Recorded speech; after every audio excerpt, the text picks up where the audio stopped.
Hello everyone, how's it going? Billy Ballgame here, back with another video. On this channel, I'm just a dude who loves to talk about baseball and talk about baseball cards. And in today's conversation, what I want to talk about is, in my opinion, the greatest players at every position in baseball that are not in the Hall of Fame. So this is just my own list. This is not a recommendation for any of you to go out and buy their rookie cards. This is not shouldn't be taken as investment advice. This is not an end-all be-all list. This is just my opinion of the best player at each position that is not in the Hall of Fame. Now, their rookie cards had to come before 1980. So players that what we would consider the vintage era. So you're not going to find Barry Bonds on here. You're not going to find Roger Clemens. You're not going to find any of the players from the air quotes steroid era. You're also not going to find Pete Rose, and you're not going to find Shoeless Joe Jackson. I didn't include any players that have been banned from the Hall of Fame by Major League Baseball. So to the best of my knowledge, all of these players on this list could at some point be nominated or inducted into the Baseball Hall of Fame. So bear with me, I have notes down. I thought about doing slides on Google Slides for this, but I've got 2 hours worth of research into it probably, and it would be another at least an hour building the slides. And I just didn't want to take up that much time. So I apologize. You're just going to have to look at me and listen to me rattle off stats. Because again, we're high tech on this channel, right? Without a doubt. So I'm going to read it off notes. I'm going to put my reading glasses on. What I'm going to do though is I'm going to post a picture, a screen capture of each one of these players' rookie cards.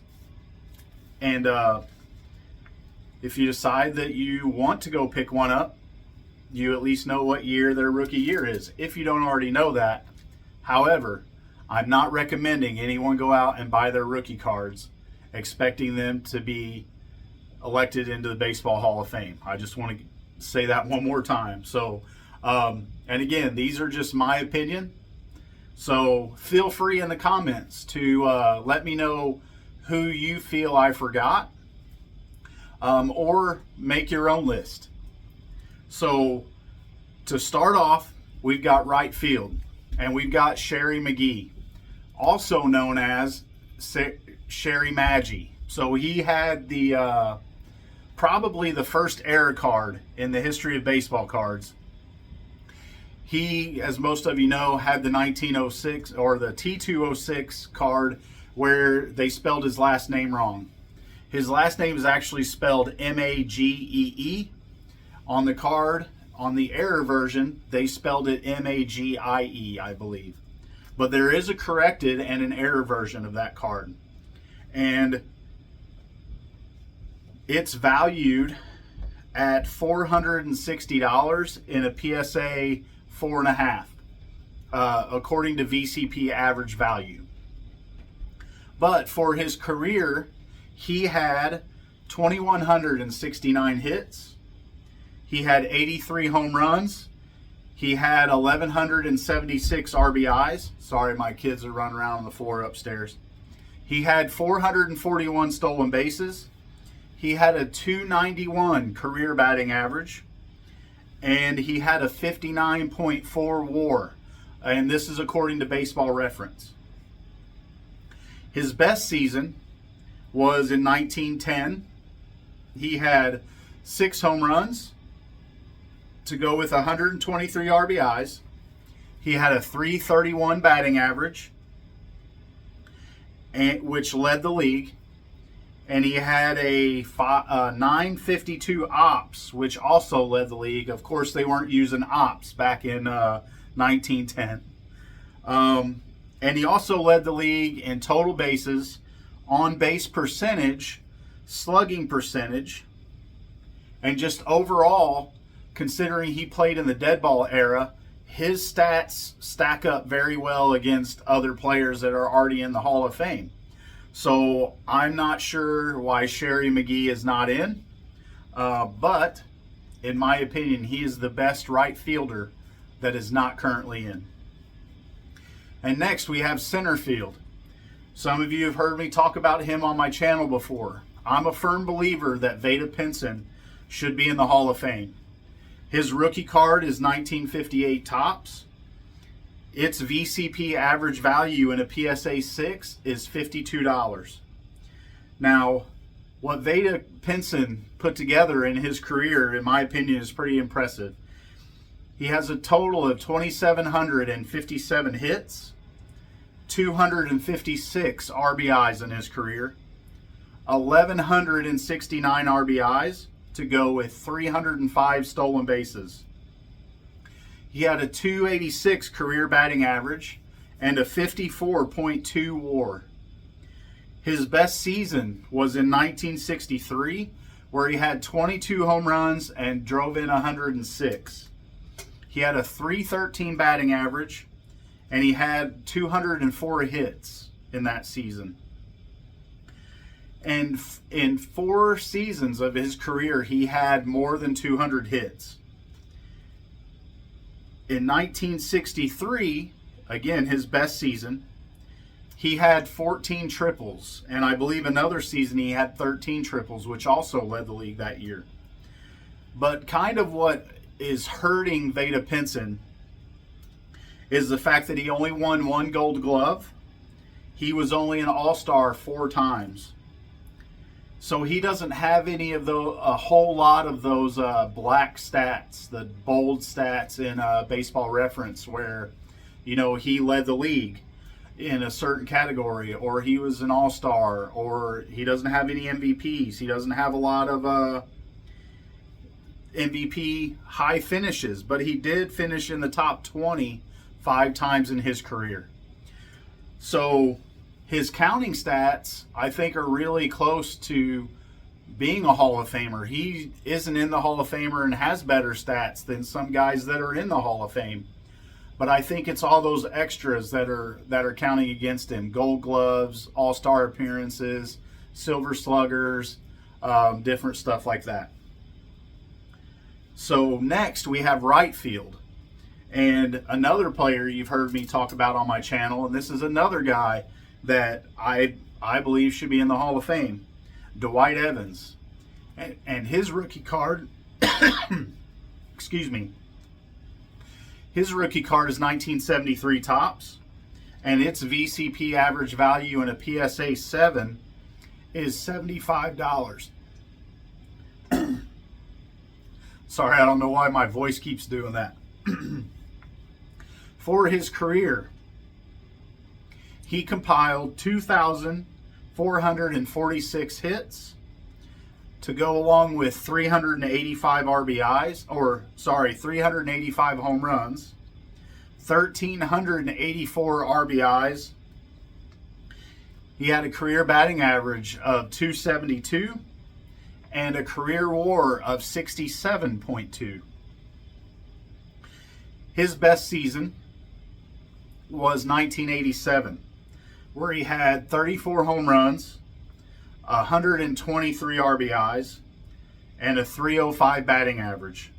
He also finished 4th in the MVP in 87.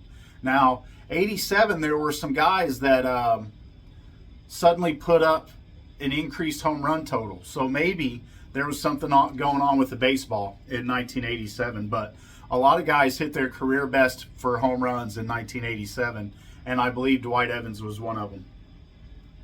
But to go along with those stats, he was an 8-time Gold Glove winner, 2-time Silver Slugger, only a 3-time All-Star, but finished in the top 11 of MVP voting 5 times, and twice was in the top 5. And he also led the league twice in OPS and led the league 3 times in walks. So Dwight Evans was one of those guys that was a really balanced player. was a good offensive player and was a good defensive player as well. Now, again, maybe what's hurting him is he doesn't have an MVP. He's, only 3 All-Star appearances. So, again, not a whole lot of those bold, lead league type of stats in his career, but overall, a really, really good player.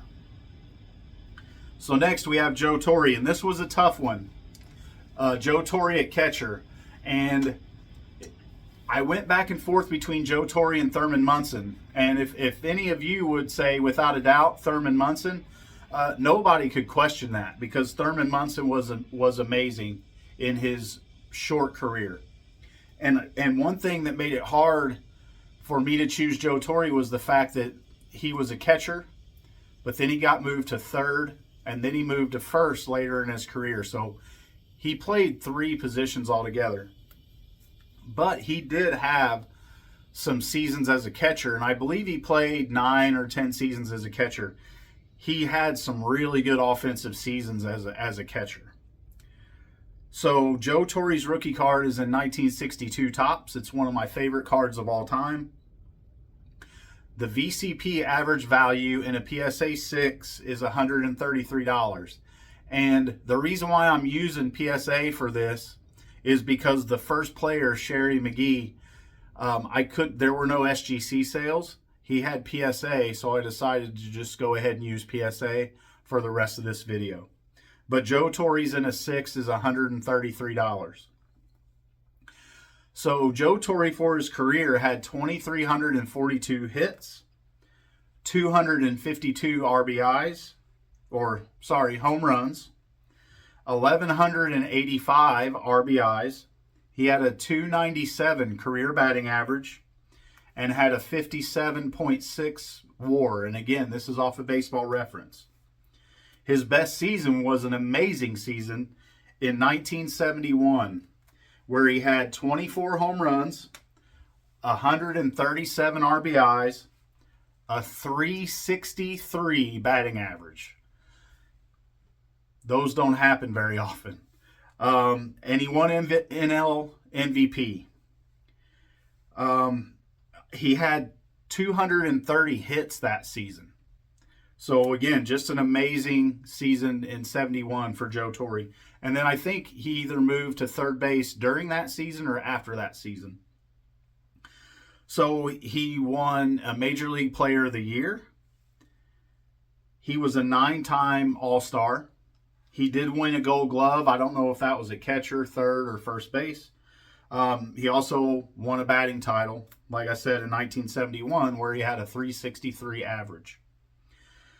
The biggest knock, like I've already said, is he moved around. He played 3 different positions. He played third, and he played first. And after the 71 season, he moved to first base. So again, if someone said that Thurman Munson deserved it over Joe Torre, I don't really think that anyone could argue that point. So next we have third base. A lot of you that follow the channel probably know who I'm choosing here, and that's Ken Boyer. Ken Boyer's rookie card is in 1955 Topps. Its VCP average for a PSA 6 is $138. For his career, he had 2,143 hits, 282 home runs, 1,141 RBIs, a 287 career batting average, and a 62.8 WAR. His best season was in 1964, where he had 24 home runs, 119 RBIs, a 295 batting average, and won the NL MVP. Now, there are some good third basemen out there that may also be deserving. Buddy Bell, Greg Nettles for my buddy Greg at Midlife Cards. So there are some good third basemen that aren't in the Hall of Fame, but in my opinion, Ken Boyer is the best one that's not in the Hall of Fame. And with him, it's more about his peak, how good he was in his peak, than it is about his overall cumulative stats, because the bulk of his career the stats were made up of basically 12 seasons because he developed back issues. And it really affected him and really ended up cutting his career short. I believe he was completely out of baseball at age 36. But while he was, playing pretty much full seasons, he was an 11-time All-Star, won 5 Gold Gloves, Major League Player of the Year. 3 times he finished in the top 10 of MVP voting. And again, he won one. So really for me, Ken Boyer is a case of what if. What if he could have stayed healthy for even, 4 or 5 more of those seasons and played full time until the age of 36. If he was able to play full time until the age of 36 and put up relatively similar numbers, he would go down as, probably one of the top 5 best third basemen of all time, if not close to it. So next we have shortstop. And initially I had Bert Campaneris in here. But I did some more digging, and there are a few guys that you may think deserve to be here above who I chose, who's Dave Concepcion. Someone could make a case for Monty Irvin. But for me, is it Monty Irvin I'm thinking? Anyway, I think so. But for me, I chose Bert Campaneris or Dave Concepcion. And the reason for that is, well, let me get to his rookie card. So his rookie card is 1971 Topps. His VCP average value in a PSA 7 is $92. For Dave Concepcion's career, he was part of the Big Red Machine. A lot of you already know that. He had 2,326 hits for his career, 101 home runs, 950 RBIs, and a 267 career batting average. A career WAR of 40. And those numbers aren't going to blow anybody, they're not going to blow anybody away. But we're talking about a different era of baseball here where shortstops were defense first. That was the focus of their career. They weren't your Cal Ripkins or Ernie Banks types of shortstops for the most part. They were there to provide stellar defense up the middle. And to a certain extent, second base was the same way. So Dave Concepcion's offensive stats won't blow you off the page, but this is kind of what, in my mind, separated him from the pack. He was a 2-time World Series winner with the Big Red Machine. He was a 9-time All-Star. If I'm not mistaken, he may have won a Rookie of the Year too. 5-time Gold Glove and 2-time Silver Slugger. So for me, that's really what separates Dave Concepcion from the pack. Now, I'm not making a case that Dave Concepcion should be in the Hall of Fame. It's just, in my opinion, he's the best shortstop that's not already in. Next, we have second base, and this player I do think should be in the Hall of Fame, and that's Sweet Lou Whitaker. His rookie card is 1978 Topps. His VCP average value in a PSA 8. A PSA 8 is only $43. For his career, he had 2,369 hits, 244 RBIs, 244 home runs, 1,084 RBIs, a 276 career batting average. Excuse me once again. He had a career WAR of 75.1. Now, that is better than his shortstop teammate who is in the Hall of Fame, Alan Trammell. Lou Whitaker has a better WAR than him. Now, I know WAR doesn't tell the whole story, but when you compare it directly to a teammate that he played at the same time with and most of their career overlapped, what's that tell you about Lou Whitaker? I'm not going to say he was a better player than Alan Trammell, but somebody could make the case that he is. Lou Whitaker's best season, and this is arguable, was in 1983, in my opinion, where he had 12 home runs, 72 RBIs, to go with a 320 batting average. He also had 206 hits that season. And then for his career, he was the AL Rookie of the Year. He was a 5-time All-Star, won the World Series in 1984. He was a 3-time Gold Glove winner and a 4-time AL Silver Slugger at second base. He only finished in the top 10 of the MVP once, and that was in 1983. But there were seasons where he maybe had more productive seasons, but his batting average was lower. He had more home runs, more RBIs, stuff like that. But he finished way lower in the MVP. As a matter of fact, in Baseball Reference, it doesn't even show that he got any MVP award votes. And it might have been 87, might have been one of those seasons. Another one I think was like 91, somewhere around there. But again, Lou Whitaker was a really good player for his career. And in my opinion, is deserving of being in the Hall of Fame. You could also make an argument for Bobby Grich being here as well. I just think that overall, Lou Whitaker was a better player. And then first base, again, there are a few people that you could make arguments for here. I went with Keith Hernandez. Maybe I'm a little bit biased for my Cardinals, but that's who I chose. So his rookie card is in 1975 Topps. His VCP average value is $81 and a PSA 8.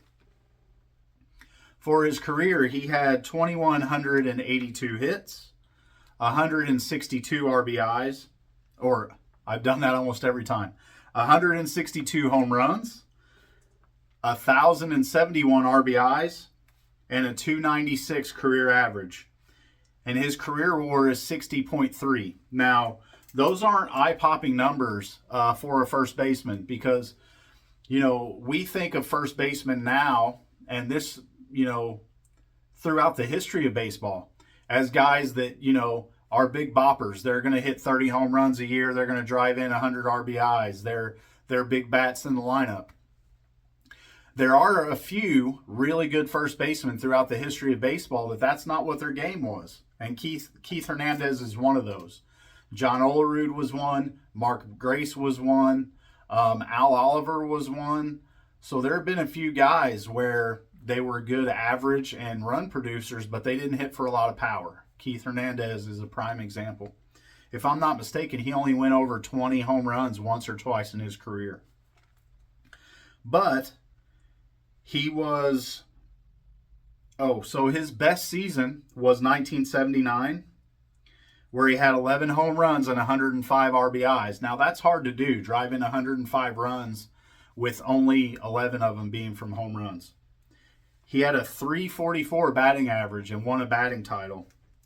He had 210 hits, 48 doubles, and won the National League MVP, and I think he was tied, if I'm not mistaken. He was a 5-time All-Star, 2-time World Series champs in 82 with the Cardinals and 86 with the Mets, I believe. But what really made Keith Hernandez stand out to me is he won 11 Gold Gloves. So he's pretty much the Ozzie Smith of first base, in my opinion. And he was also a 2-time Silver Slugger, and he finished in the top 10 of the MVP voting 5 times. So, honorable mention for a position player because he split his career between outfield and first base, and I just mentioned him, is Al Oliver. So, do I make him a DH or do I just put him as honorable mention at first base or the outfield or something? But his rookie card is in 1969. Its VCP average value is $31 and a PSA 7. He had 2,743 hits for his career, which is, again, a lot of hits. 219 home runs for his career. 1,326 RBIs in his career. And a .303 career batting average. Like, there aren't a whole lot of dudes in the history of baseball that have retired with a career batting average above 300. And as a matter of fact, Albert Pujols didn't even retire with a career batting average above 300. Al Oliver's career WAR is a little low at 43.7. And a lot of that probably has to do with the fact that he played first base for the first part of his career. But his best season was in 1982, where he had 22 home runs, 109 RBIs. He had a .331 batting average, had 204 hits, 43 doubles, and won a batting title. He also finished third in the MVP that year. Overall, for his career, he was a 7-time All-Star. He won the World Series with the Pirates in 1971. He was a 3-time Silver Slugger. Again, he won a batting title. And he finished the top 15 in the MVP voting 6 times for his career. So, to me, it's really hard to not just get locked in on one stat. Like Al Oliver and Vada Pinson, they have a lot of hits, right? So, part of that makes me think that they automatically should be in the Hall of Fame just because they had that many hits. But I don't have a vote. So, all right. So, last but not least, pitchers. And there are a few of them that the case could be made for. With Tommy John, he's got a 66 or a 61.6 WAR and 288 career wins. To me, there's no doubt that Tommy John shouldn't be in the Hall of Fame. One could make the case if he didn't injure his elbow and miss that time, he would have won 12 more games to put him at 300 for his career, and that would make him a no doubt Hall of Fame player. I didn't go with Tommy John, though. So next you have Vida Blue, who won a Cy Young and an ERA title. I didn't go with Vida Blue either. Who I chose is Louis Tiant. His rookie card is in 1965 Topps. Its VCP average value in a PSA 7 is $111. And it's a great looking card. I love the 65 Topps set. For his career, Louis Tiant had 2,416 strikeouts. So he missed that kind of automatic number at 3,000. He didn't get there. 229 wins, which is kind of a low career wins total for a guy who pitched in the era that Louis Tiant pitched in.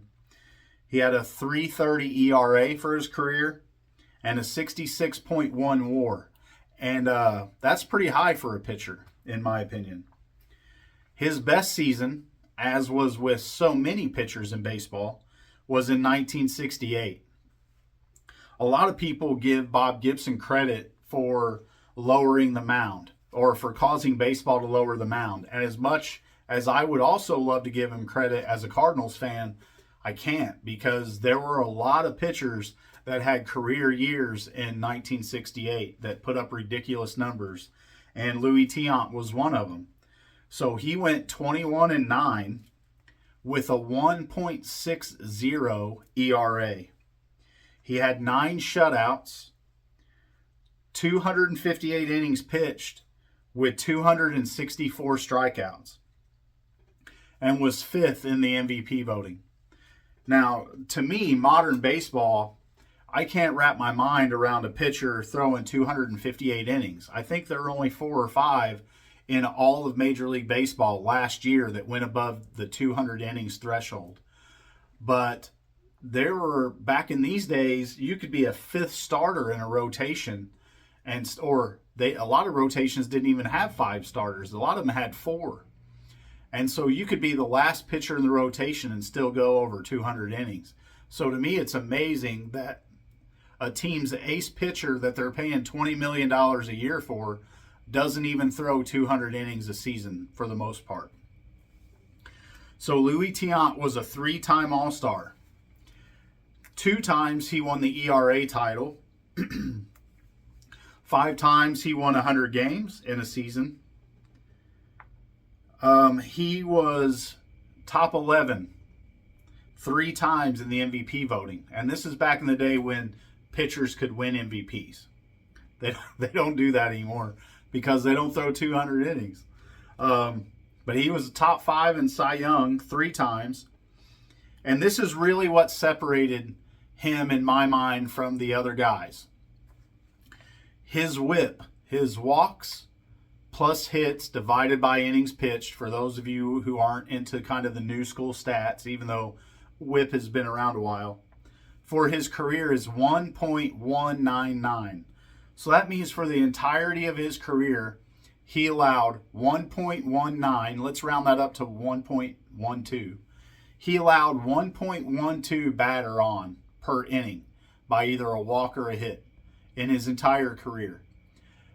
There are a lot of good pitchers, a lot of Hall of Fame pitchers that have a whip in the range of 1.20, somewhere around there. So for Luis Tiant to have a whip of 1.19, to me that just shows that he was more of a dominant pitcher than Tommy John and Vita Blue.